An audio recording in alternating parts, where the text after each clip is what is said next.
The Council of the Stars had ruled the galaxy for 17,000 years. 12 ancient species sat at its head, and they called themselves the Elder Races. They had seen empires rise and fall. They had watched young species crawl out of their primitive worlds and reach for the stars. And they had decided, long ago, that the galaxy needed order. It needed guidance. It needed them dot from their great station at Nexus Prime. They watched everything. Their sensors stretched across thousands of light years. Their patrol fleets moved through every major trade route. Nothing happened in the Orion Arm without their knowledge. Nothing changed without their permission dot.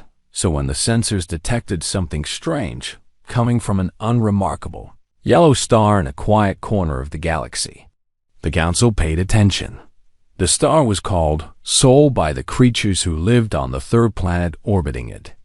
The planet was called Earth, and the creatures who lived there called themselves Humans. High Observer Kalmuth of the Etherian Concordat was the first to study the readings. He was old, even by the standards of his ancient species. His body was tall and thin, with skin that seemed to shimmer like starlight. He had watched over 100 species make their first steps into space. He knew the patterns. He knew what to expect, that these readings did not match the patterns. "This cannot be correct," he said to his assistant. "Run the analysis again." The assistant, a young Etherian named Thielvan, did as she was told. The results came back the same. "High Observer," she said, her voice careful. "The readings are accurate. The species on this planet has achieved faster than light travel." Kalmuth stared at the data for a long moment. "How old is their technological civilization?" "Approximately 400 years, High Observer." "Perhaps less. Impossible." But it was not impossible. It was simply unprecedented. Most species took 10,000 years to develop FDL technology. Some took 20,000. The fastest on record had done it in 6,000 years, and they had been considered a miracle. 400 years was not a miracle. It was an anomaly, and anomalies made the Council nervous. Kalmuth turned to his assistant. "Send word to the Council chambers. We have a rapid ascension anomaly. Classification Priority 1. Thielvan's eyes widened. She knew what that classification meant. In 17,000 years, there had been only 11 species to receive it. 6 of those species no longer existed. The Council had deemed them too dangerous to be allowed to grow. At once, "High Observer," she said, and hurried to send the message. Within hours, the 12 elder races had assembled in the Great Chamber of Stars. The chamber was a vast dome at the heart of Nexus Prime, large enough to hold a small city. Holographic displays floated in the air, showing star maps and sensor data.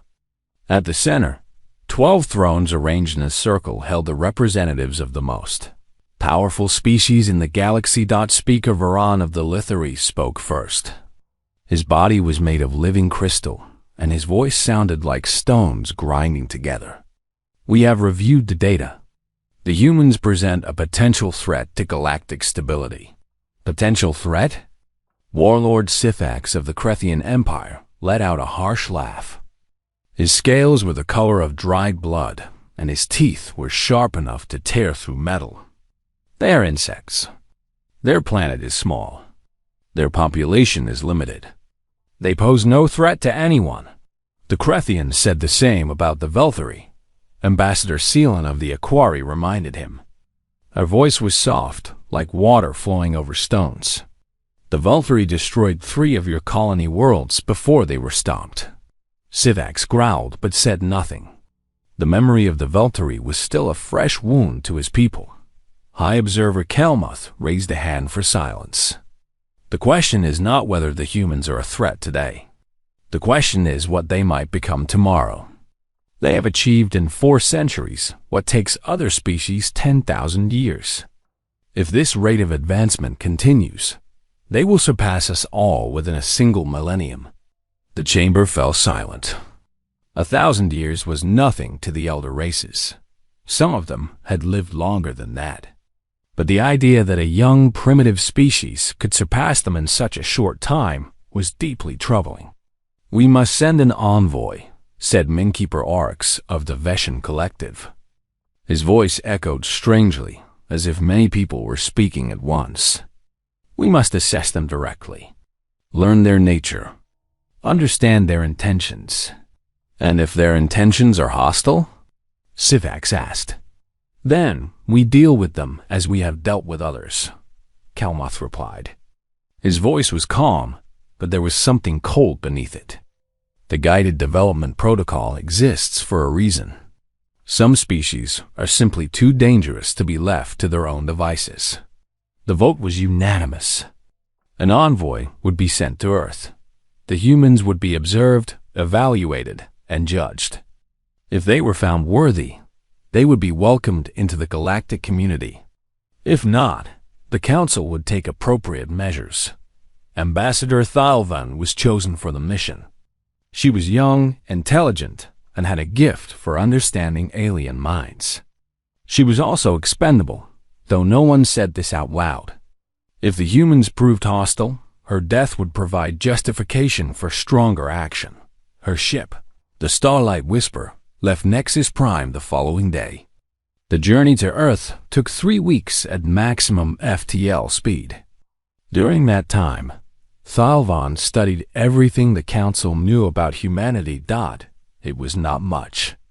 Long-range sensors could detect their ships and their communications, but the details were limited.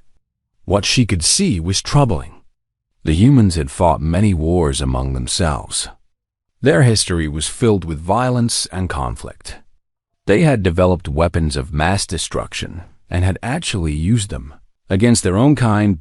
By any standard the Council used, they should have destroyed themselves long ago. But they had not. Somehow, despite everything, they had survived. They had united, and they had reached the stars. When the Starlight Whisper entered the Sol system, Thalvan was met by a human vessel. It was small and crude by galactic standards, with visible seams in its hull and engines that burned far too bright. But it moved with confidence, and its pilot's voice was calm when he hailed her. "Unknown vessel, this is the United Earth Coalition ship Horizon. Please state your identity and intentions." Thalvan activated her translator and spoke carefully. "I am Ambassador Thalvan of the Etherian Concordat, representing the Council of the Stars. I come in peace, seeking to establish contact with your species." There was a long pause. Then the human pilot spoke again. "Please hold your position, Ambassador. We're sending word to Earth Command. Someone will be with you shortly." Thalvan waited. She expected panic, confusion, perhaps fear. First contact with an alien species was usually a momentous occasion for young civilizations. Some species took years to accept the reality of life beyond their world. The humans took 6 hours. A new ship appeared larger than the first, but still small by Council standards. It was called the Prometheus, and its captain was a woman with dark hair and sharp eyes. Her name was Admiral Helena Vasquez, and she greeted Thalvan with a smile that did not reach her eyes. "Ambassador, welcome to our solar system. I've been authorized to escort you to Earth and facilitate your meeting with our leaders. Please follow my ship." Thalvan studied the Admiral through the viewscreen. There was something in the human's posture that seemed wrong. She did not look like someone experiencing first contact. She looked like someone who had been waiting for this moment for a very long time.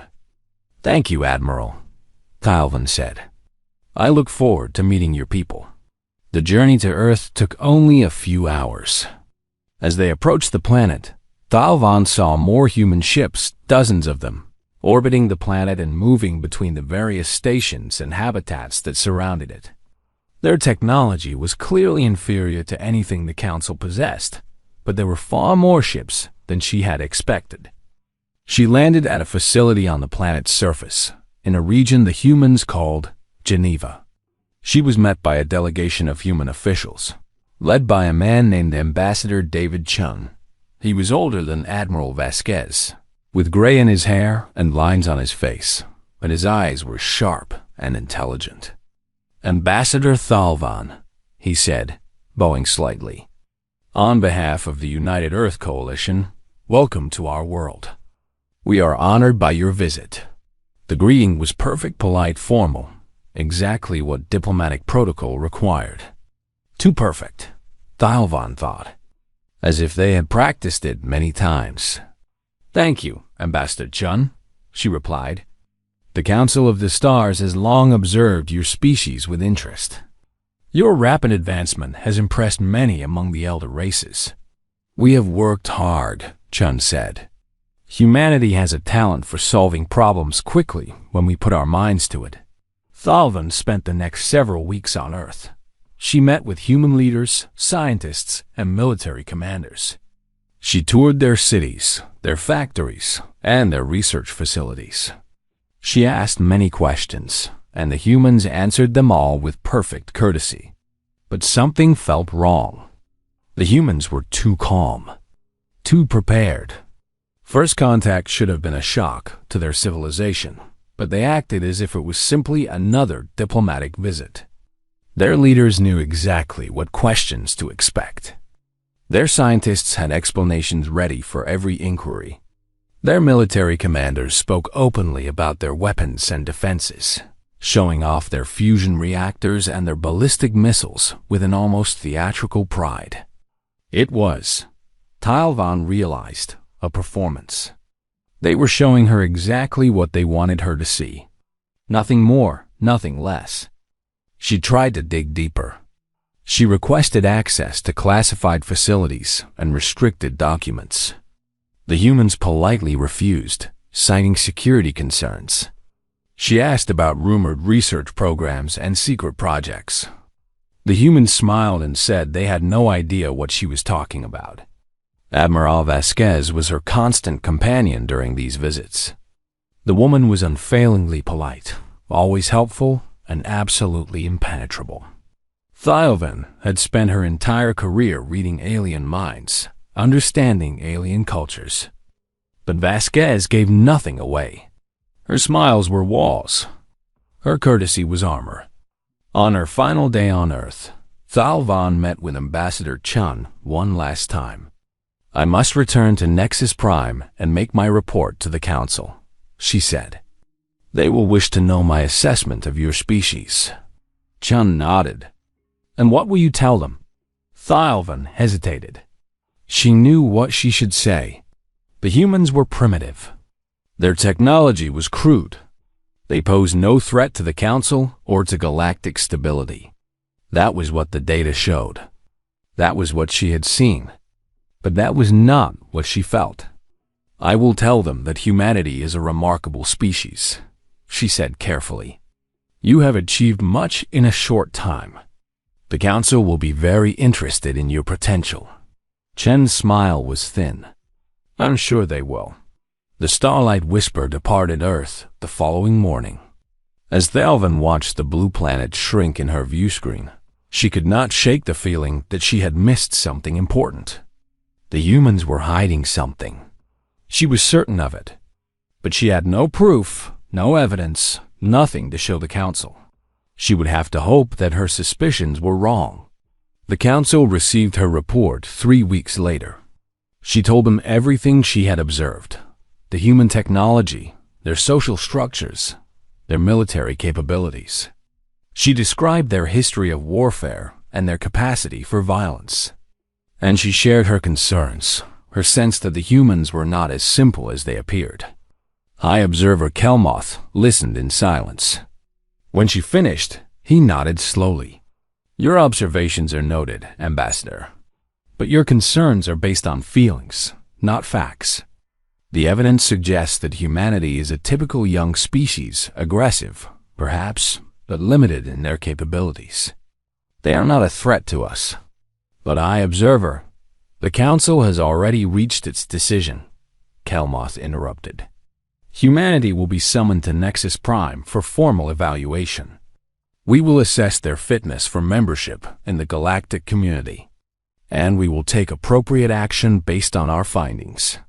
Dial bowed her head. "As the council wishes." The summons was sent to Earth the following day. It was framed as an invitation, a great honor for a young species. But everyone who read it understood the truth.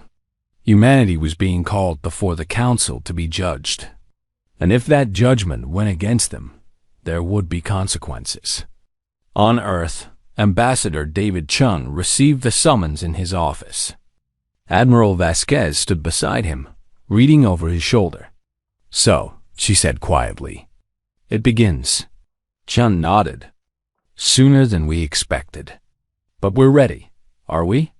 Chun turned to look at her. His eyes, so often warm and diplomatic, were suddenly very cold. "We've been ready for 20 years, Helena. Since the day we detected their first observation probe. We knew this moment would come. We've prepared for it." Vasquez looked out the window at the city below. Somewhere out there, hidden in facilities that did not appear on any map, humanity's greatest secret waited in the darkness. "They think we're primitives," she said. "They think they're coming to judge us. Let them think that." Chun smiled, and there was something dangerous in that smile. "Let them underestimate us. It's the last mistake they'll ever make." The delegation departed Earth 1 week later. The Prometheus had been selected as their transport, the same modest ship that had escorted Dialvan to Earth. It was cramped, uncomfortable, and decades behind the gleaming vessels of the Council races. It was also not what it appeared to be. As the Prometheus made its way toward Nexus Prime, humanity's other ships moved as well. They slipped out of hidden bases on the dark side of the moon. They emerged from facilities buried beneath the ice of Europa. They launched from stations hidden in the asteroid belt, their drives burning cold and dark. 17 ships in all, each one 3 kilometers long, each one wrapped in a cloak of darkness so complete that not even light could escape. Humanity had learned long ago that the galaxy was watching. They had found the Council's observation probes and studied them in secret. They had decoded the Council's communications and listened to their debates. And they had understood, with perfect clarity, what the galaxy did to species it considered dangerous. So they had hidden their true capabilities. They had built their real fleet in secret, using technology the Council did not know existed. And they had waited patient as stones for the day when they would need it. That day had come. As the Prometheus traveled toward its judgment, 17 shadows slipped through the darkness of space, moving toward their positions around every major Council installation. They made no sound. They left no trace. They were invisible to every sensor the galaxy had ever built. And when the time came, they would remind the Council of a truth that the elder races had forgotten, that the darkness between stars was not empty, that the void itself could hold secrets, and that those who judged others should be very, very careful about what they could not see. The journey to Nexus Prime would take 3 weeks. Humanity would use every moment to prepare, because when they arrived, they would not be asking for permission to exist. They would be demanding it. The Prometheus moved through the darkness of space like a small fish swimming through an endless ocean. Its hull was gray and worn, marked by years of service. Its engines burned bright, leaving a trail of light that any decent sensor system could track from 100 light years away. To any observer, it looked exactly like what it was supposed to look like, a primitive vessel from a primitive species. Making its first journey into the wider galaxy. Ambassador David Chun stood on the bridge, watching the stars slide past the view screen. He was tired. The past 3 weeks had been exhausting, filled with endless meetings and preparations. But he could not afford to rest. Not yet. The real work was just beginning. Admiral Helena Vasquez stood beside him, her arms crossed over her chest. She had traded her dress uniform for something more practical, a simple gray jumpsuit that matched the ship's utilitarian design. Her eyes were fixed on the tactical display, tracking the positions of every known vessel in their vicinity. "Anything?" Chun asked. "Not yet, but we're entering the outer patrol zones. They'll find us soon." Chun nodded. He had expected this. The Council maintained extensive patrol networks along all major travel routes. Any ship approaching Council space would be intercepted, inspected, and catalogued. It was standard procedure, designed to ensure that no one reached Nexus Prime without being thoroughly examined first. The humans have been counting on it. "Remember," Chun said quietly, "we are exactly what we appear to be. Nothing more." Vasquez's lips twitched in what might have been a smile. "I know how to play my part, Ambassador." The first contact came 6 hours later. 7 ships dropped out of HFY directly ahead of the Prometheus, their weapons already powered and their shields at full strength. They were Krethian warships, massive vessels covered in armor plating and bristling with gun batteries. Each one was 5 times the size of the Prometheus. The lead ship hailed them immediately. The face that appeared on the view screen was reptilian, with scales the color of rust and eyes that burned like hot coals. The creature's mouth was filled with teeth that looked capable of biting through steel. "Human vessel," the Krethian growled. "You are entering Council-controlled space. Identify yourselves and state your purpose." Chun stepped forward, making sure to keep his posture relaxed and non-threatening. "I am Ambassador David Chun of the United Earth Coalition. We are traveling to Nexus Prime in response to the Council's summons. Our documentation has been transmitted to your ship." The Krethian studied him with those burning eyes. Chun could feel the contempt radiating from the creature like heat from a furnace. To the Krethians, humans were nothing weak, soft, pathetic creatures who had barely crawled out of their gravity well. "I am Warlord Sithax of the Krethian Empire," the creature said, "commander of this patrol squadron and enforcer of Council law. Your documentation is being reviewed." There was a long pause. Chun waited patiently, his hands folded behind his back. He had dealt with aggressive negotiators before. The key was to remain calm, to show no fear, to give them nothing to react to. "Your documentation appears to be in order," Sithax said finally. There was disappointment in his voice. "However, as is my right under Council protocols, I am ordering an inspection of your vessel. You will power down your engines and prepare to be boarded." Chun bowed his head slightly. "Of course, Warlord. We welcome the opportunity to demonstrate our cooperation." Vasquez's hand twitched toward the weapons console, but she stopped herself. They had prepared for this. They had known it would happen, and they had made absolutely certain that there was nothing on the Prometheus for the Krethians to find. The inspection team arrived 20 minutes later. 12 Krethian warriors in full combat armor, each one armed with plasma rifles and vibration blades. They moved through the Prometheus like conquerors, surveying a defeated enemy, their heavy boots leaving marks on the deck plates. Warlord Sithax led them personally. He was even larger than he had appeared on the view screen, nearly 3 meters tall and built like a living tank. His armor was decorated with the symbols of his victories, dozens of small marks that represented species he had personally conquered or destroyed. "Small," he said, looking around the bridge with obvious disdain. "Your ship is very small." "We are a modest species," Chun replied smoothly. "We do not require the grand vessels that greater civilizations command." Sithax made a sound that might have been a laugh. "Modest. Yes, that is one word for it." The inspection was thorough.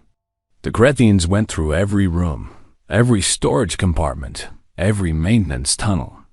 They scanned the walls with sophisticated equipment, looking for hidden spaces or concealed systems.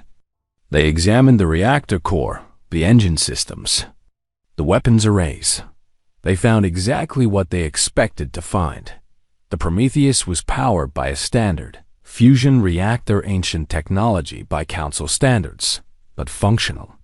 Its engines were conventional FTL drives, slower and less efficient than anything the elder races used. Its weapons were ballistic cannons and low-yield missiles, barely capable of scratching the paint on a Krethian warship. Primitive, one of the warriors reported to Sithax. Their reactor is based on hydrogen fusion. Their weapons are chemical propellant systems. No plasma technology, no graviton systems, no advanced materials. Sithax nodded, his contempt growing with every word. And the crew? 37 humans. Mostly soft tissue composition with limited internal armor.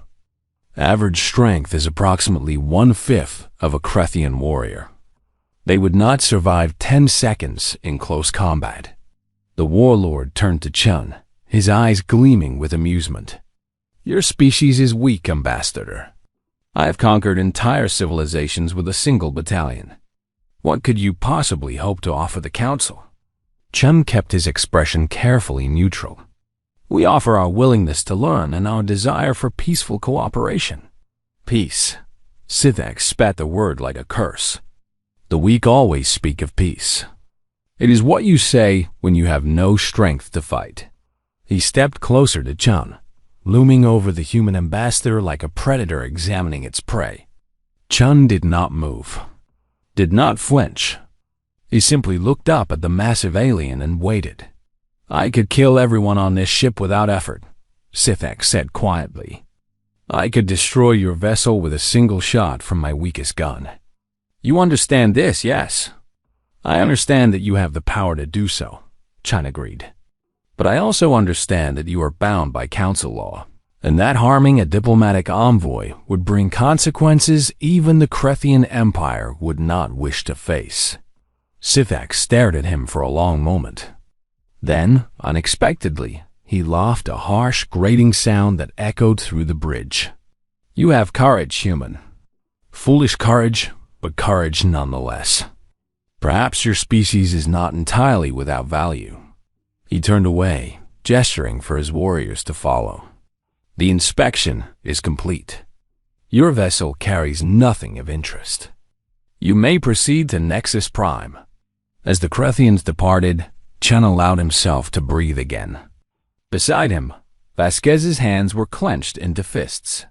He wanted to kill us, she said quietly. He was looking for an excuse. Yes, Chun agreed. But he did not find one.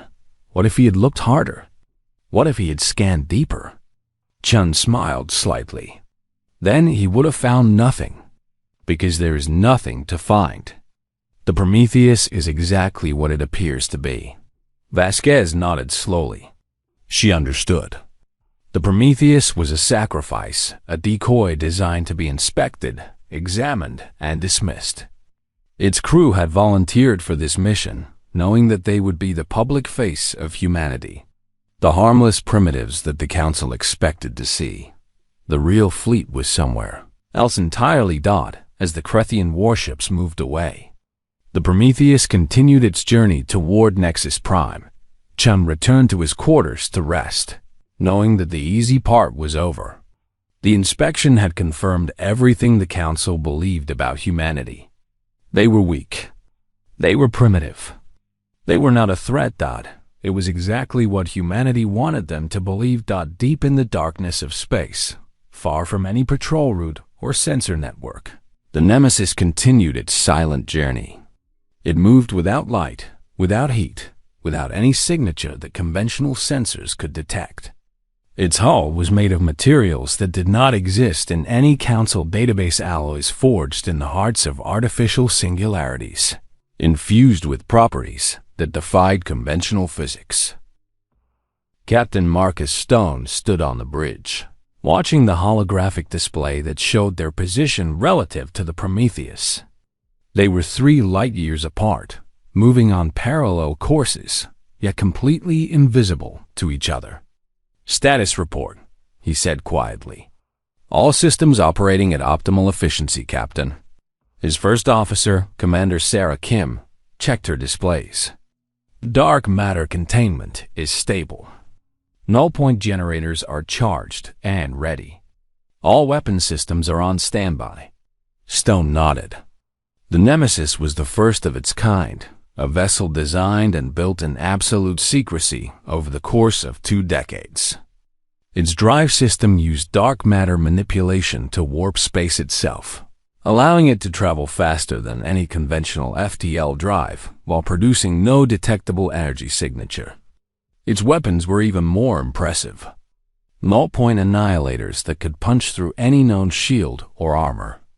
Graviton cannons that could tear enemy ships apart at the molecular level. And the dark matter projectors, weapons so powerful that even Stone did not fully understand their capabilities. "Any contact with the other ships?" he asked. "Negative, sir. All 17 vessels are maintaining communication silence as ordered. But their position beacons confirm they are on schedule." Stone allowed himself a small smile. 17 dark matter warships, each one hidden in the shadows of space, each one moving toward its designated position around Council space. The Crethians had inspected the Prometheus and found nothing dangerous. They had no idea that the real threat was passing within a few light years of their own homeworld, completely undetected. 20 years of preparation. 20 years of secrecy. 20 years of pretending to be less than they were. And it all led to this moment. "Captain," Kim said suddenly, "we're receiving a coded transmission from Earth Command. Priority 1. Stone's smile faded. On screen, the face that appeared was familiar Director Angela Reyes of the United Earth Intelligence Bureau. She was the architect of Operation Shadowfleet, the woman who had spent 2 decades building humanity's secret armada while the Council watched their decoys. "Captain Stone," she said, "all assets are in position. Phase 1 is complete." "Understood, Director. We are ready to proceed to Phase 2 when ordered." Reyes nodded.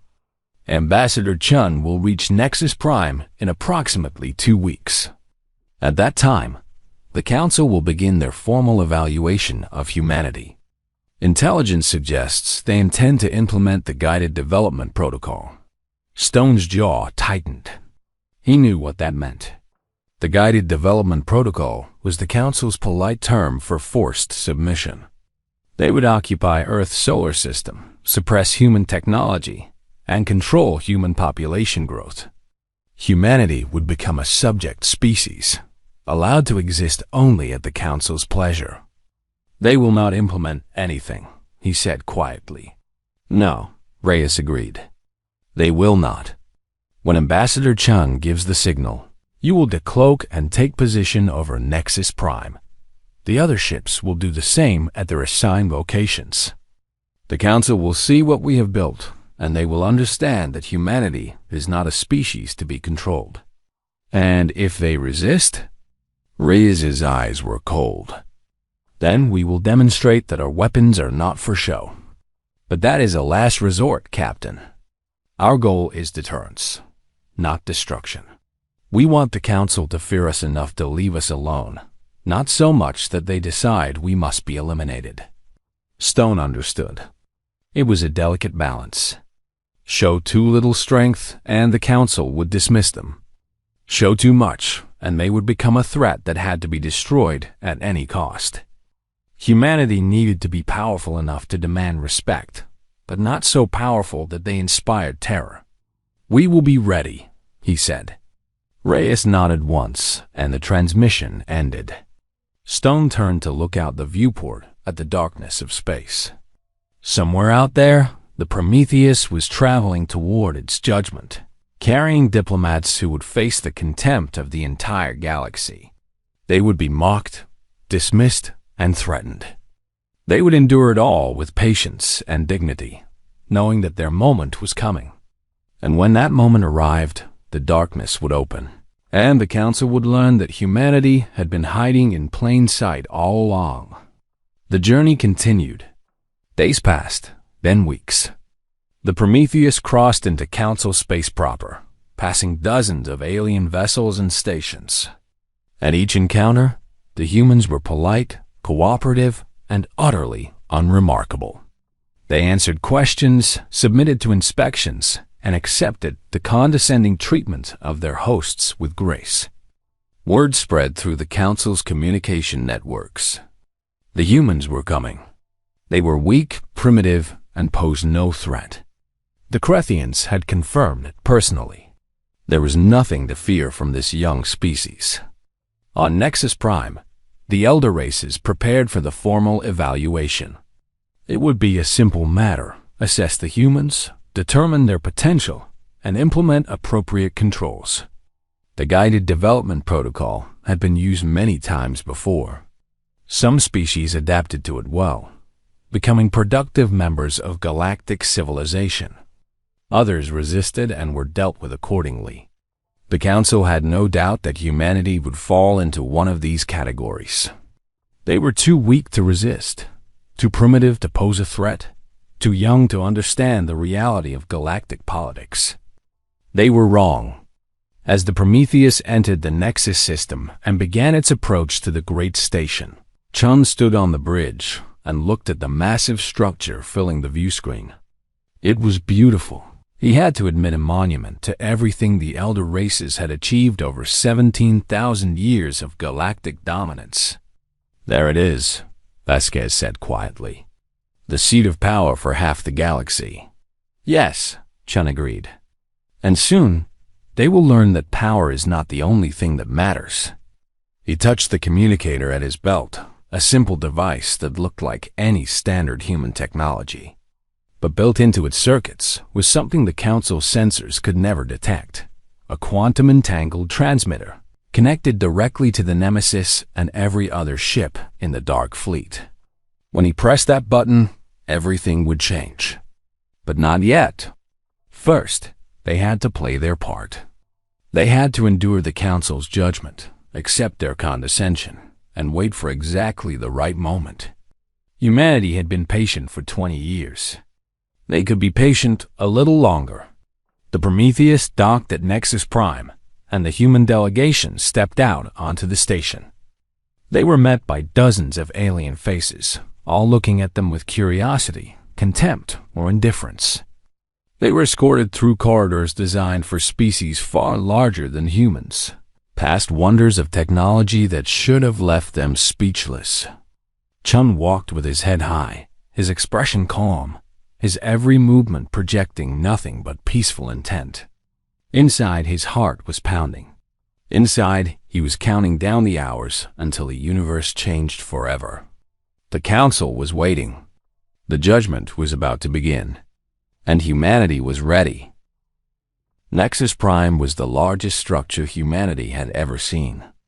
It hung in space like a small moon, its surface covered with docking ports, sensor arrays, and defensive batteries. Thousands of ships moved around it at any given moment: trade vessels, diplomatic shuttles, military patrols, and countless others. It was the beating heart of galactic civilization, the place where every major decision had been made for 9,000 years. Ambassador David Chun walked through its corridors with his delegation following behind him.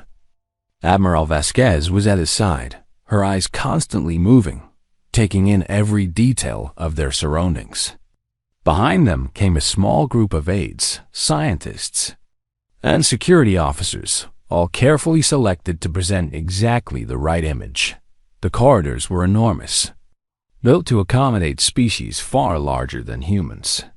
The ceilings soared overhead, and the walkways were wide enough to march an army through. Holographic displays floated in the air, showing news feeds, navigation guides, and advertisements in dozens of alien languages. Aliens were everywhere. Chun saw creatures of every shape and size: tall, thin beings that seemed to be made of light, massive reptilian warriors in gleaming armor, floating spheres that communicated through pulses of color, and thousands of others that defied easy description. Many of them stopped to stare at the human delegation as they passed. "They're looking at us like we're animals in a zoo," Vasquez muttered. "Let them look. Chun replied quietly. Let them see exactly what they expect to see. They were escorted to their quarters, a suite of rooms that would have been luxurious by human standards, but were clearly the most basic accommodations the station offered. The furniture was functional, but plain. The windows offered a view of a maintenance section, rather than the scenic vistas that more important guests enjoyed. They want us to feel small, Vasquez observed, looking around the room. Yes, it's a negotiating tactic. Make us feel inferior before the discussions even begin. Chun smiled slightly. It might have worked if we cared about their opinion of us. The evaluation was scheduled to begin the following morning. Chun spent the night reviewing his notes and rehearsing his responses. He knew what the council would ask. He knew what they would accuse humanity of. And he knew exactly how he would respond. He also knew that none of it would matter in the end. The words were just theater. The real conversation would happen when he pressed the button. The Chamber of Stars was even more impressive than Chun had imagined. It was a vast dome at the heart of Nexus Prime, large enough to hold a small city. The walls were covered with holographic displays showing star maps, historical records, and live feeds from across the galaxy. At the center of the chamber, 12 thrones arranged in a circle held at each own desert of the cell del Cheval. At the center of the chamber, 12 thrones arranged in a circle held at tilt. The representatives of the elder races. Chun recognized some of them from the briefing files.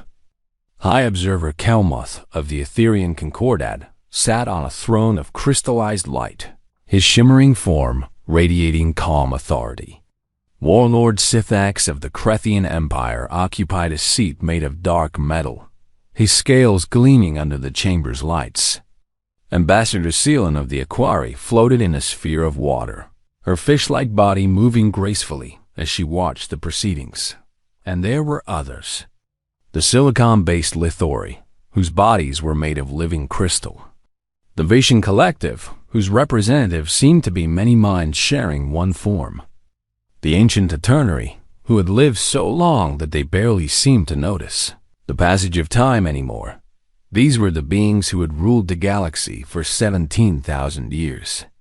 These were the judges who would decide humanity's fate. Chun and his delegation were directed to a small platform at the center of the chamber, where they would stand while the council examined them. There were no seats, no accommodations for comfort. They were expected to stand like defendants before a court. Above and around them, galleries filled with representatives of other species looked down. Hundreds of alien faces watched with curiosity, contempt, or indifference. This was entertainment for them, a chance to see another young species be put in its place. High Observer Kalmoth rose from his throne and raised a hand for silence. His voice echoed through the chamber, amplified by the station systems. The Council of the Stars is now in session. We gathered to evaluate the species known as humanity, recently emerged from the planet called Earth. This evaluation will determine humanity's status within the galactic community and what measures, if any, are required to ensure their appropriate development. Chun listened in silence. The wording was careful, diplomatic, but everyone in the chamber knew what it really meant. The council would decide whether humanity was dangerous, and if they were found dangerous, they would be controlled.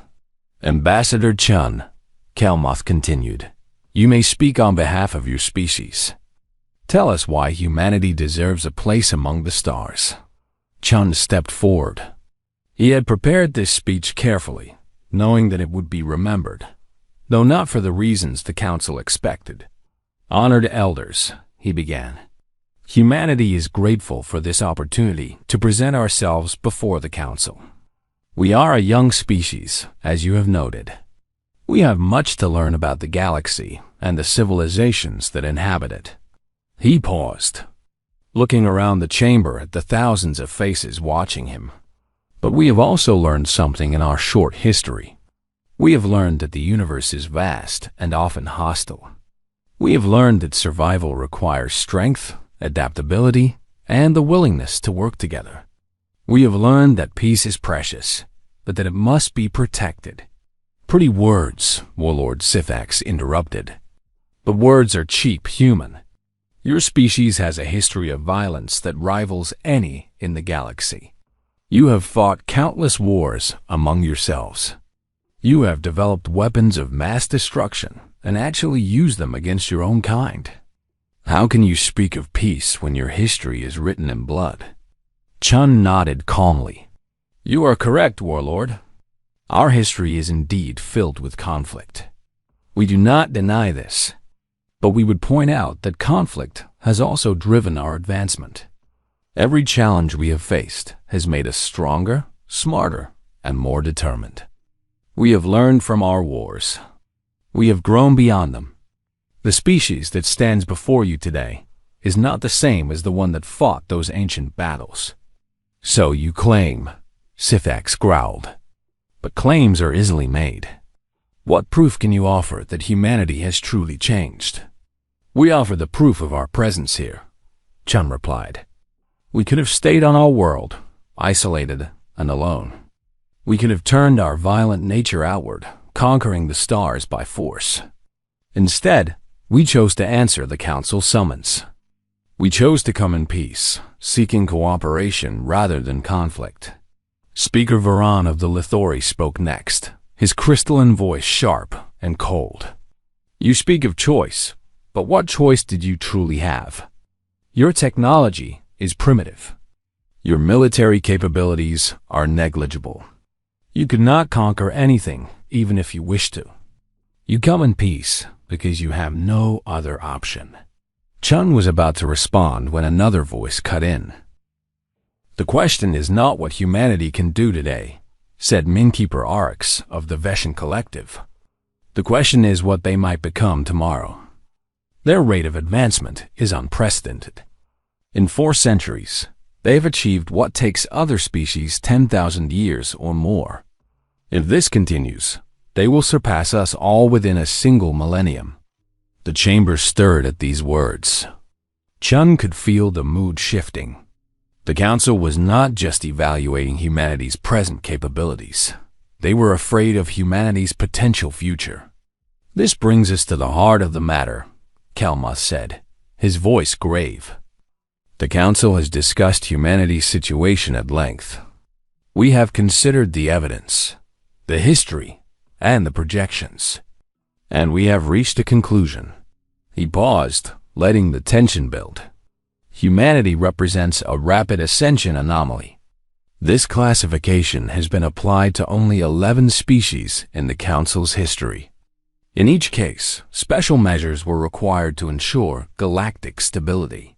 Chun felt Vasquez tense beside him. They had expected this, but hearing it spoken aloud still carried weight. The Council proposes to implement the Guided Development Protocol for Humanity, Kelmoth continued. This protocol is designed to help young species develop in a safe and stable manner. It includes technological oversight, population management, and military supervision. Under this protocol, Earth's solar system will be placed under Council administration. Human technological development will be reviewed and approved by Council experts. And a peacekeeping force will be stationed in your system to ensure compliance. The chamber erupted in murmurs. Chun could hear approval from some quarters, skepticism from others. But the overall mood was clear. The Council had made its decision, and they expected humanity to accept it. You speak of guidance, Chun said, his voice cutting through the noise. But let us be honest about what you are proposing. You are not offering to help us develop. You are offering to control us, to suppress our technology, to limit our growth, to ensure that we never become a threat to your dominance. Kelmoth's expression hardened. We are offering to protect the galaxy from a potential danger. Your species has shown remarkable capabilities, but also remarkable instability. Without guidance, you could easily become a threat to yourselves and others. And if we refuse this guidance, The question hung in the air. Several council members exchanged glances. It was not a question they were accustomed to hearing. Refusal is not an option, Warlord Sithak said bluntly. The council's decisions are not suggestions. They are the law of the galaxy. Those who refuse to comply are dealt with accordingly. Dealt with, Chun repeated. You mean destroyed. Like the Velfari. Like the Carusians. Like all the other species who dared to resist your control. Those species were threats to galactic peace, Kalmoth replied coldly. Their destruction was unfortunate but necessary. And humanity? Will our destruction also be unfortunate but necessary? The chamber fell silent. Chun had spoken the words that no one wanted to say aloud. The truth that everyone knew but pretended not to acknowledge. That depends, Kalmoth said slowly, on whether humanity is wise enough to accept the Council's guidance. Chun looked around the chamber one more time. He saw the contempt on alien faces. He saw the certainty that humanity would submit. He saw the power of an empire that had ruled for 17,000 years. And he smiled. Honored elders, he said, you have judged us by what you could see. You measured our ships and found them primitive. You counted our weapons and found them weak. You studied our history and found us violent. And you concluded that we were no threat to your power. He paused. You were measuring the wrong things. Chun reached into his pocket and pulled out a small device, the communicator he had carried since leaving Earth. He pressed a single button on its surface. This session is now being broadcast to every inhabited world in Council space, he said. Every species in the galaxy is watching. Every citizen of every world is seeing what happens in this chamber. The Council members stirred uneasily. This was unexpected. This was not how evaluations were supposed to proceed. What is the meaning of this? Kalmoth demanded. It means that whatever happens next will be witnessed by trillions, Chun replied. It means that the Council's judgment of humanity will be seen by all. And it means that you should choose your next actions very carefully. He looked up at the galleries, at the thousands of alien faces staring down at him. What follows is not a threat. It is a demonstration. And when it is over, you will understand that humanity is not a species to be guided, controlled, or destroyed. We are a species to be respected. Somewhere light years away, Captain Marcus Stone received the signal. He turned to his crew and spoke 2 words. To cloak now. And 17 shadows opened their eyes. In the Chamber of Stars, the holographic displays flickered. New images appeared, sensor readings from across Council space. And on every display, impossible shapes were emerging from the darkness. Ships, massive ships, 3 kilometers long, materializing out of nothing. Their hulls were black as the void itself, so dark that they seemed to drink in the light around them. They made no sound. They gave off no energy signature. They simply appeared, as if the darkness had suddenly grown teeth. The chamber erupted in chaos. Council members shouted in alarm. Military officers scrambled to confirm what the sensors were showing. In the galleries, thousands of aliens stared in disbelief at the images before them. One ship hung over Nexus Prime itself. Others appeared above major colony worlds, military installations, and strategic locations. 17 ships in total, each one in position to strike at the heart of Council power. Chun stood calmly at the center of the storm, watching as 17,000 years of certainty crumbled before him. These are humanity's dark matter warships, he said, his voice carrying through the chaos. They've been in position for months. Your sensors never detected them. Your patrols never found them. They passed through your most secure space like ghosts through walls. He turned to face the Council directly. And now, honored elders, we can begin the real conversation. The Chamber of Stars fell silent. The most powerful beings in the galaxy stared at the human ambassador, and for the first time in 17,000 years, they did not know what to say. Chun smiled. The negotiation was about to begin. The silence that followed was profound. Trillions of beings across council space watched through the broadcast, witnessing something that had never happened before. A young species standing before the elder races and demanding equality. Finally, High Observer Kelmoth rose from his throne. His ethereal form seemed dimmer than before, as if the shock of the past few minutes had drained something from him. "Ambassador Chun," he said slowly, "your demonstration has been effective. The Council will need time to consider what we have witnessed today. These proceedings are suspended until further notice. Of course, High Observer, we understand that this is a great deal to process." Chun's voice was respectful but firm. "However, I should mention that we will be requiring certain assurances before we agree to any further discussions." "What kind of assurances?" "First, the immediate withdrawal of any proposal related to the Guided Development Protocol. Humanity will not accept any form of technological suppression, military occupation, or population control." Kelmoth nodded slowly. "That seems reasonable, given the circumstances. Second, the formal recognition of humanity as a sovereign species with full rights to develop according to our own choices. We will not be treated as a junior member of the galactic community to be guided and corrected. This can be discussed. Third, and most importantly, peace. We want nothing more than to live alongside the Council in mutual respect and cooperation. We have no interest in war, in conquest, or in destruction. We only wish to be free." The High Observer was silent for a long moment. Around him, the other elder races watched and waited. They had spent 17,000 years making decisions for the galaxy. Now, for the first time, they were facing a situation where their usual methods would not work. "Your demands will be considered," Kelmoth said finally. "But, Ambassador Chun, you must understand what you have done today cannot be undone. You have shown the entire galaxy that humanity possesses weapons capable of threatening Council installations. Even if we agree to your terms, there will be those who see you as a danger that must be eliminated." "We are aware of this risk," Chun replied. "But we have calculated that the greater risk lies in submission. Throughout our history, those who could not defend themselves have been conquered, enslaved, or destroyed. We will not allow that to happen to our people." Admiral Vasquez stepped forward once more. "High Observer, I want to make something clear.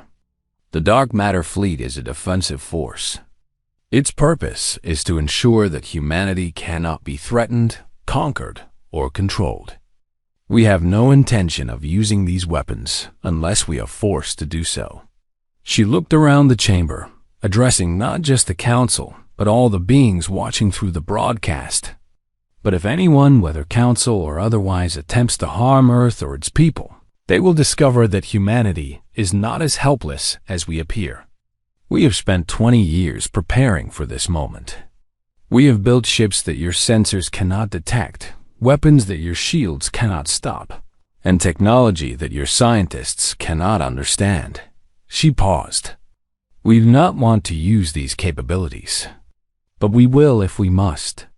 And anyone who doubts our resolve should remember one thing. Humanity did not survive its own violent history by being gentle. We learned long ago that peace must be protected by strength. And we have more strength than you can imagine." The broadcast ended. Throughout Council space, trillions of beings sat in stunned silence, trying to process what they had witnessed. The mighty elder races, who had ruled the galaxy for 17 millennia, had been outmaneuvered by a species they had dismissed as primitives. In the Chamber of Stars, the Council members slowly began to disperse. They had much to discuss, new strategies to develop, new calculations to make. The universe had changed, and they needed to understand what that meant for their future. Warlord Sithax remained on his throne longer than the others. He stared at the holographic image of the Nemesis, still hanging in space above Nexus Prime like a predator waiting to strike. "Impossible," he muttered to himself. "This is impossible." But deep down, he knew the truth.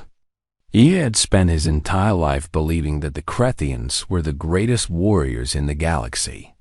He had conquered worlds and destroyed fleets without ever facing a true challenge. He had looked down on other species as weak, inferior, unworthy of respect. And now, species he had dismissed as soft and primitive had demonstrated capabilities beyond anything his people possessed.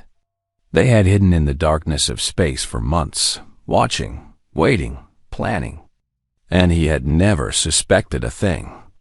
For the first time in his long life, Warlord Sithax felt something he had never experienced before: fear. Across the galaxy, other beings were feeling the same thing. In Etherian council chambers and Krethian military bases, in Lithori research facilities and Aquari diplomatic centers, the leaders of the elder races were coming to terms with a new reality. The galaxy was no longer theirs to command. The rules they had written were no longer absolute.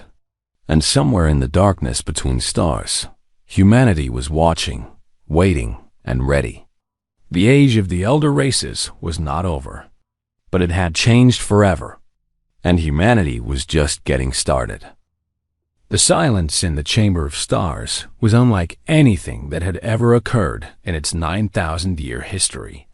The elder races, who had ruled the galaxy with absolute certainty for 17 millennia, sat frozen on their thrones. Their advisors stood motionless at their sides. Even the thousands of spectators in the galleries above seemed to have stopped breathing. Every eye was fixed on the holographic displays that floated throughout the chamber.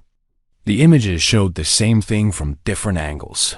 Massive black ships hanging in space above council installations, their hulls darker than the void itself. Warlord Sithax was the first to break the silence. He rose from his throne, his scales flushing red with fury, his clawed hands gripping the armrest so tightly that the metal began to bend. "This is impossible," he growled. "No ship can evade our sensors. No technology can hide from Krethian detection systems." "And yet," Ambassador Chen said calmly, "they did." Sithax turned to his military aide, who was frantically working at a portable terminal. "Confirm these readings. Tell me this is some kind of trick, a holographic deception." The aide's voice trembled when he responded. "My lord, the readings are confirmed.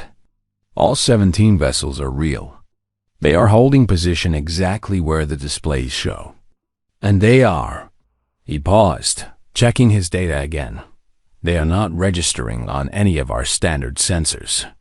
We are only detecting them because they are allowing themselves to be detected." High Observer Kelmuth leaned forward on his throne, his ethereal form flickering with agitation.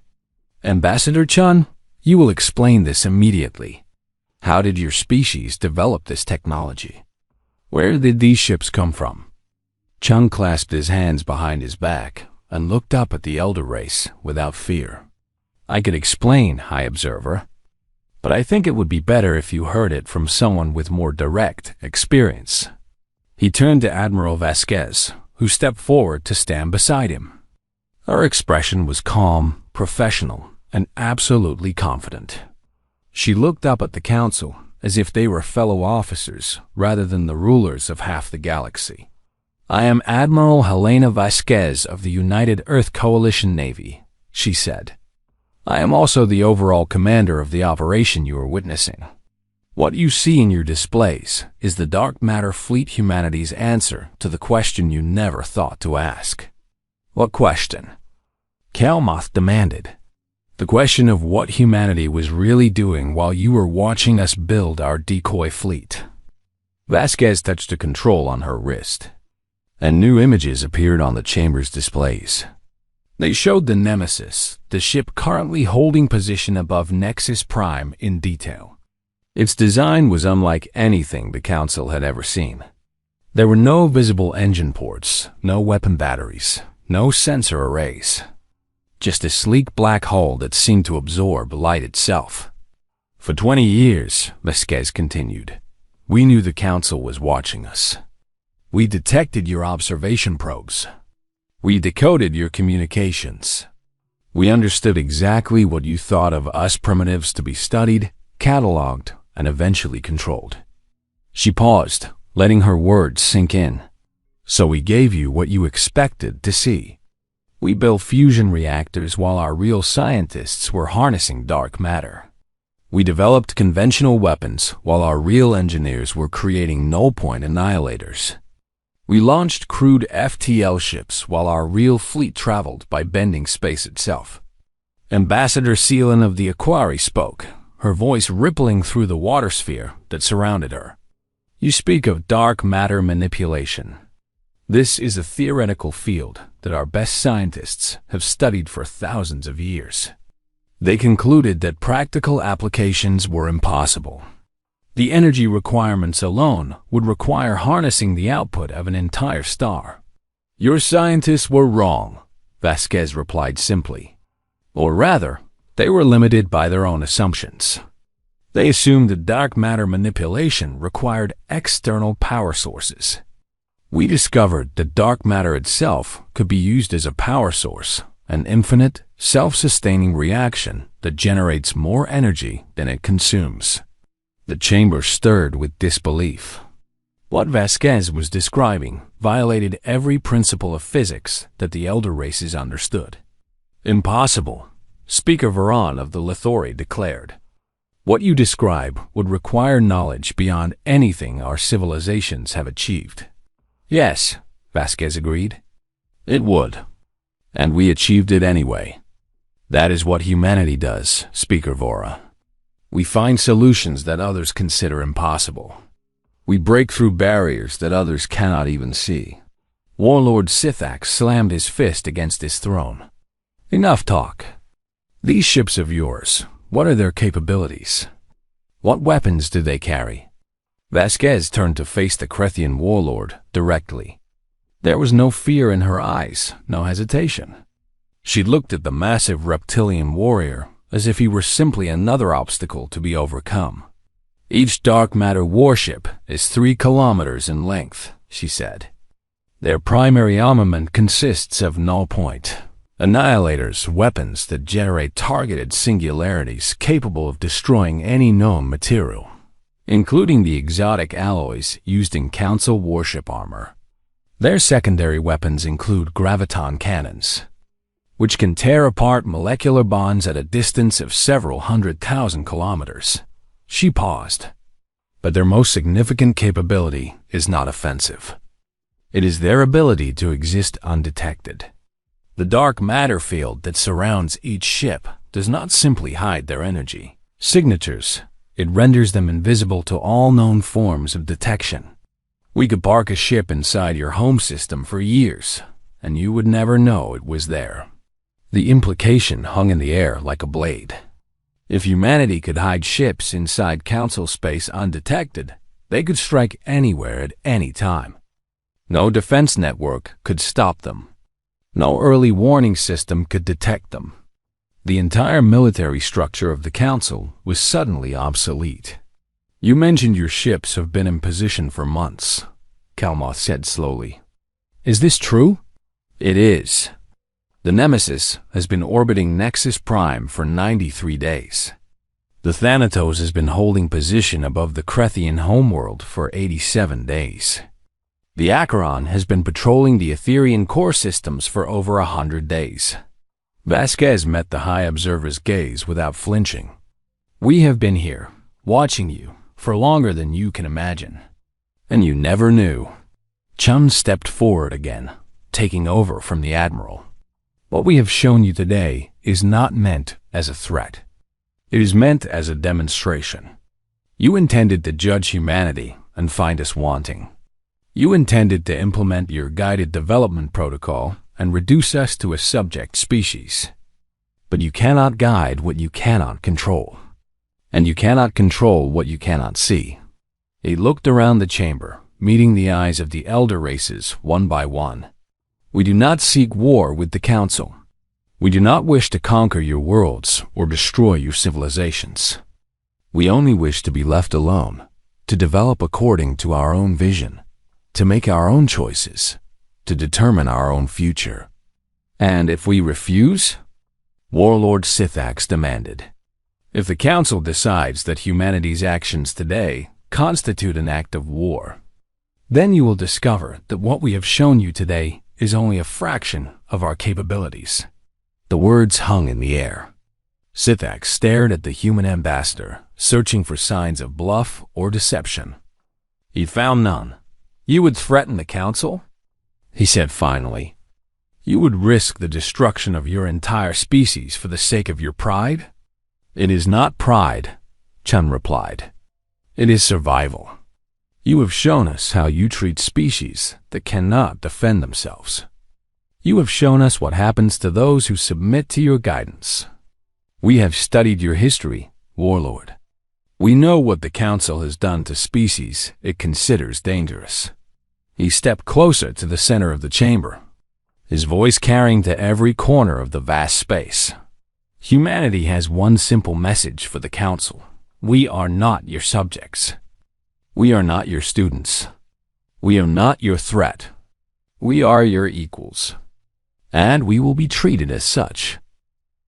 Admiral, Commander Kim said, we're receiving a message from Earth Command. Director Reyes wants a full debrief on the mission. Vasquez nodded. Tell her we'll transmit a report within the hour. But the short version is simple. Mission accomplished. That's all, Admiral? That's all that needs to be said.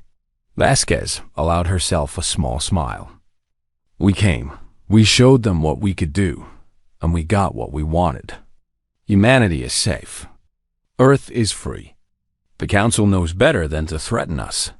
She looked out at the stars, thinking about everything that had happened. 20 years of preparation. Months of waiting in the darkness. And then, in a single moment, the entire galaxy had changed. What do you think happens now? Kim asked. Now? Now we watch. We wait. We make sure they keep their promises. Vasquez turned away from the viewport. The Council accepted our terms because they had no choice. But that doesn't mean they're happy about it. Some of them will be looking for weaknesses, searching for ways to undermine us. We need to be ready. You think they'll try something? I think we'd be foolish to assume they won't. The Crethians especially. They don't take well to being humiliated. And there are other species out there, ones that aren't part of the Council, who might see an opportunity in all this chaos. She shook her head. No, Commander. The real work is just beginning. Kim nodded slowly. So we stay hidden. We keep watching until we're sure it's safe to do otherwise. Which might be never. Vasquez's voice was calm, practical.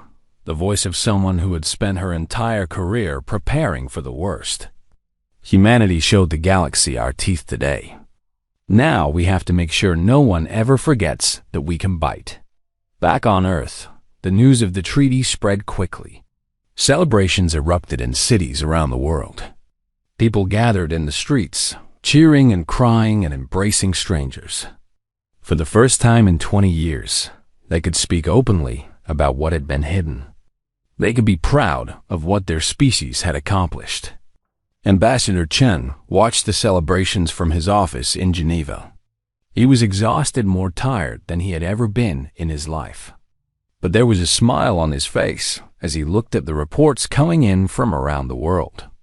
You should get some sleep, a voice said from behind him. Chun turned to see Director Reyes standing in the doorway. She looked almost as tired as he felt. I could say the same to you, he replied. Reyes walked to the window and stood beside him, looking out at the city below. We did it, David. We actually did it. We did. Though I'm not sure I believe it yet. Believe it. Reyes put a hand on his shoulder. Humanity stood up to the most powerful civilizations in the galaxy and won. Not through violence, not through war, but through preparation and cunning and patience. We showed them that we couldn't be bullied, couldn't be controlled, couldn't be made into someone else's subjects. We also made a lot of enemies today. Yes, we did. Ray's voice was serious. The Krethians will never forgive us for humiliating them. The Etherians will spend centuries trying to figure out how we developed our technology. And there will be other species we haven't even met yet who will see us as a threat to be eliminated. So what do? We keep building. We keep preparing. We keep watching. Reyes turned to face him. Today was a victory, David, but it wasn't the end. It was just the beginning. Humanity has shown the galaxy what we can do. Now we have to prove that we deserve the place we've claimed. Chun nodded slowly. He understood. The galaxy was vast and dangerous, filled with species that had been competing for survival since before humanity's ancestors had climbed down from the trees. They had won this battle, but the war for survival never truly ended. What about the other projects? He asked quietly. The ones we didn't reveal? Reyes smiled slightly. Those continue. The dark matter fleet was only what we chose to show them. There are other programs, other technologies, other capabilities that remain hidden. If the Council ever breaks the treaty, if they ever try to move against us, they'll discover that we held back far more than they realized. And if they don't, if they actually honor their agreement, then those projects will never be needed, and humanity can focus on peaceful development. Reyes shrugged. But we don't build weapons because we want to use them. We build them so that we never have to. Outside the window, the celebrations continued. Fireworks lit up the night sky. Music drifted up from the streets below. Humanity was celebrating its victory, its freedom, its place among the stars. But in the darkness of space, 17 ships continued their silent patrol. They moved without light, without sound, without any trace that they existed. They watched the borders of human space, guarded the approaches to Earth, and stood ready to defend their people against any threat. Humanity had earned its seat at the galactic table. They had demanded respect and received it. They had shown that they were not primitives to be guided or subjects to be controlled. But they had also learned the lesson that the galaxy had tried to teach them, that peace was precious, but it could only be maintained through strength. That trust had to be earned, not given.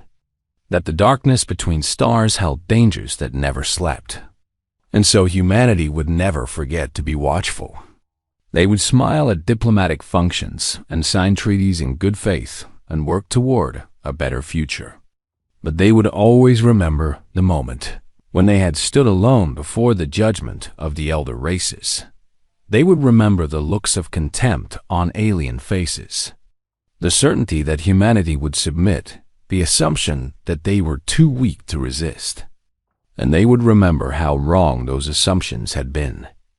The galaxy had learned an important lesson about humanity that day. They were not to be underestimated. They were not to be controlled. They were not to be threatened. And they would never, ever kneel. This was the truth that the dark matter fleet represented. Not a desire for war or conquest, but a simple statement of fact. Humanity had earned its place among the stars, and it would defend that place with everything it had. The elder races had ruled the galaxy for 17,000 years.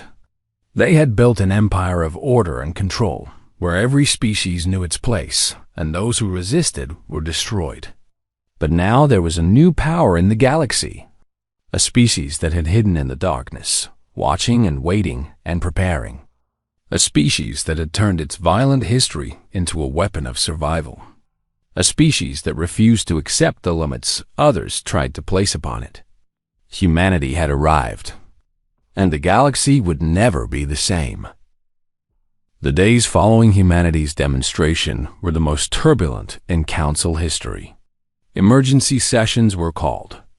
Secret meetings were held. Military commanders demanded action while diplomats urged caution. Throughout council space, the same questions were asked again and again. How had the humans done it? What else were they hiding? And what should be done about them? Ambassador David Chun waited patiently through it all. He remained in his quarters on Nexus Prime, accepting visitors, answering questions, and projecting an image of calm confidence. The dark matter fleet held its positions around council space, visible reminders that humanity was not bluffing. And across the galaxy, trillions of beings watched and wondered what would happen next. On the third day, High Observer Kelmoth requested a private meeting. Chun agreed, and they met in a small chamber far from the grand halls of the council. No advisors were present. No recordings were made. It was just the two of them, facing each other across a simple table. "You have placed the council in an impossible position," Kelmoth said. His voice was tired, and his ethereal form seemed dimmer than before. "For 17,000 years, we have maintained order in the galaxy. We have protected weaker species from predators. We have prevented wars that would have killed trillions. And now you appear with your hidden fleet, and you expect us to simply accept you as equals?" Chun leaned back in his chair, studying the ancient being before him. "With respect, High Observer, your protection has come at a price. The species you have guided have lost their independence. The wars you have prevented have been replaced by a system of control that crushes any who resist. You speak of order, but what you have created is a prison with golden bars. And what would you have instead? Chaos? War? The strong preying on the weak with no one to stop them? No, I would have choice." Chen's voice was firm, but not hostile. "I would have species free to develop according to their own vision. I would have diversity instead of uniformity. I would have a galaxy where different paths are possible, not just the one the Council approves."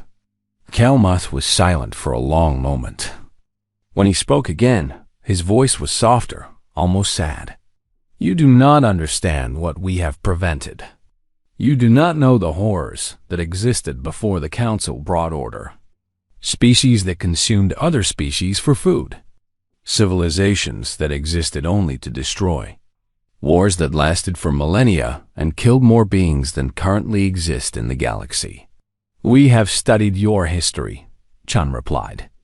"We know what the galaxy was like before the Council. We understand why you created the system you did.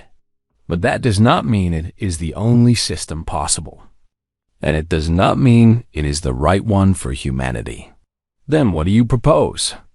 Chun reached into his jacket and withdrew a small data chip. He placed it on the table between them. "This contains a formal treaty proposal.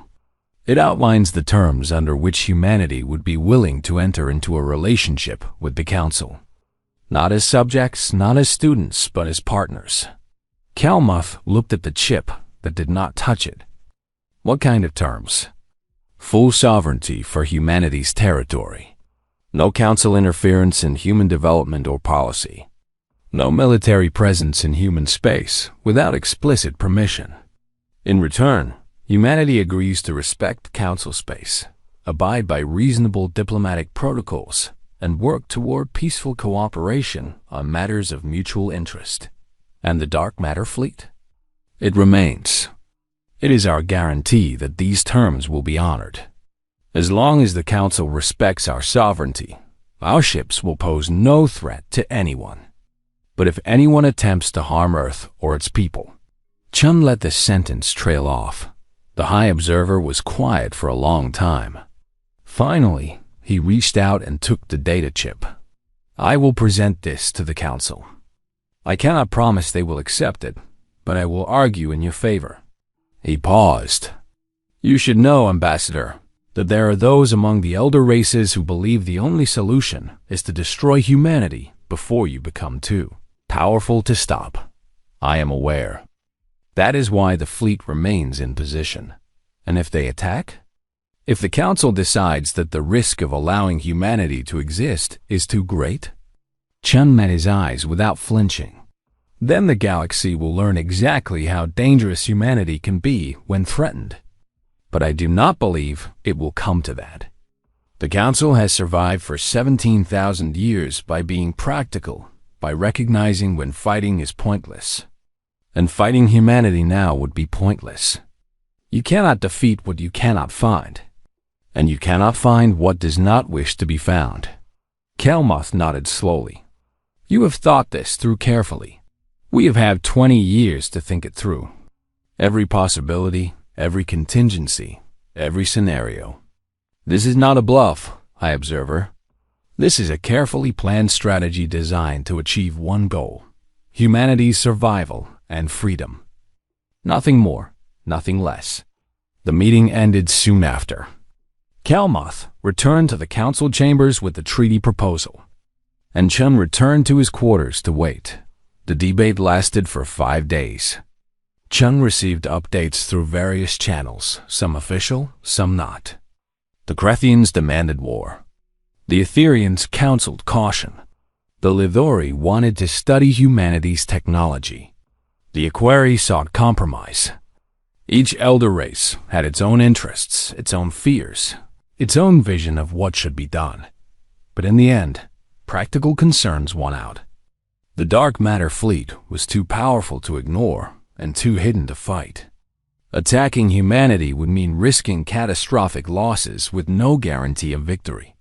And even if the Council won, they would be weak and vulnerable to other threats that might emerge. On the 6th day, High Observer Kelmoth summoned Ambassador Chun back to the Chamber of Stars. The chamber was full again, but the atmosphere was different. There was no contempt in the alien eyes that watched Chun enter. There was no confidence in the postures of the elder races on their thrones. Instead, there was something that Chun had never expected to see: respect. The Council has reviewed humanity's treaty proposal, Kelmoth announced. After considerable debate, we have reached a decision. He paused, and the chamber fell silent. The Council of the Stars hereby recognizes humanity as a sovereign species with full rights of self-determination. The Guided Development Protocol is withdrawn. No Council military presence will be established in human space, and humanity is invited to participate in the galactic community as an equal partner. The words echoed through the chamber. In the galleries above, thousands of alien beings stirred in surprise. This was unprecedented. Never before had a young species been granted such status. Never before had the Council acknowledged an equal so quickly. Chun bowed his head slightly. The United Earth Coalition accepts these terms. We look forward to a long and peaceful relationship with the Council and its members. But Kelmoth was not finished. However, Ambassador, the Council wishes to understand something. Your species has demonstrated capabilities far beyond what we expected. Your technology appears to surpass our own in several critical areas. How did you achieve this? What secrets have you discovered that we have not? Chun smiled slightly. With respect, High Observer, some things are better left unknown. We have shown you enough to establish our capabilities. We have no interest in sharing the details of our technology or our research. Such knowledge is ours to keep. You do not trust us. We trust you to act in your own interests, as any wise species should. Chun looked around the chamber. We bear no hostility toward the Council or any of its members. We want only to be left in peace to pursue our own path. But we have learned something from our history. Those who share all their secrets soon have none left to protect them. The answer satisfied no one, but there was nothing the Council could do about it. Humanity had made its position clear. They would cooperate, they would participate, they would be friends and partners. But they would never be subjects, and they would never reveal more than they chose to. The formal treaty was signed 3 days later. Ambassador Chun represented humanity, pressing his thumb to the document alongside representatives of all 12 elder races. trillions watched through, broadcasts across the galaxy as a new chapter in galactic history began. The dark matter fleet withdrew from its positions around Council installations, but not back to Earth. Instead, the ships dispersed into the darkness of space, returning to their hidden positions where no sensor could find them. They were out of sight, but never out of reach. Admiral Vasquez returned to the Nemesis after the signing ceremony. She stood on the bridge, watching the stars slide past the view screen as the ship moved toward its new patrol zone.